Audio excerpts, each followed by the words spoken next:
Isaiah Pacheco is the Chiefs' lead running back heading into next season, but if Kansas City wants to add another running back to maybe complement Pacheco out of the backfield late in this year's draft, there are a bunch of guys to know about who could make some sense.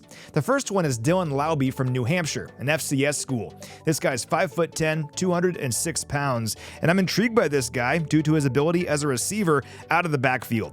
According to Pro Football Focus, he recorded the most receiving snaps of any running back in this year's class. He also amassed more than 700 yards after the catch, posting a ridiculous 1.96 yards per route run.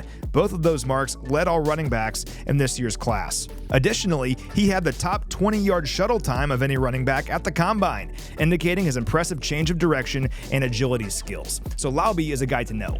Another player is Isaac Gurindo from Louisville, a Wisconsin transfer who blew up for the Cardinals last year. He averaged more than 6 yards per carry on 132 rushing attempts last season and scored 11 touchdowns. This guy has a tremendous athletic profile as well. Looking back at the combine about a month ago, he had the top 40-yard dash time, the top vertical jump, and the second best broad jump of any running back there. And keep in mind, he did all of that at 221 pounds.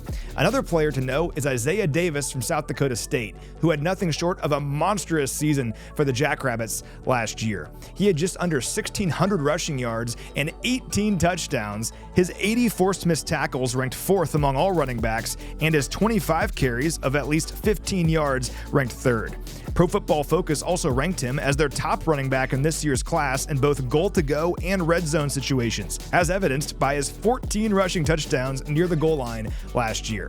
The last guy I want to talk about is Will Shipley from Clemson, another versatile player who can contribute as a runner, a receiver, and a return man. Lance Zierlein from NFL.com pointed out that Shipley's early speed allows him to whip through creases and outrun linebackers to the corner. PFF added that his footwork is quick and precise, which makes for smooth yet explosive cuts. He also has plenty of experience as a receiver, which we all know is very important in Coach Reid's scheme. This guy had at least 40 targets in the passing game in each of the last 2 seasons. So Isaiah Pacheco, one of the best young running backs in the NFL right now. But you can never have enough players at that position, and if the Chiefs are looking for a player to maybe complement Pacheco in the upcoming draft, those are just a few names to know.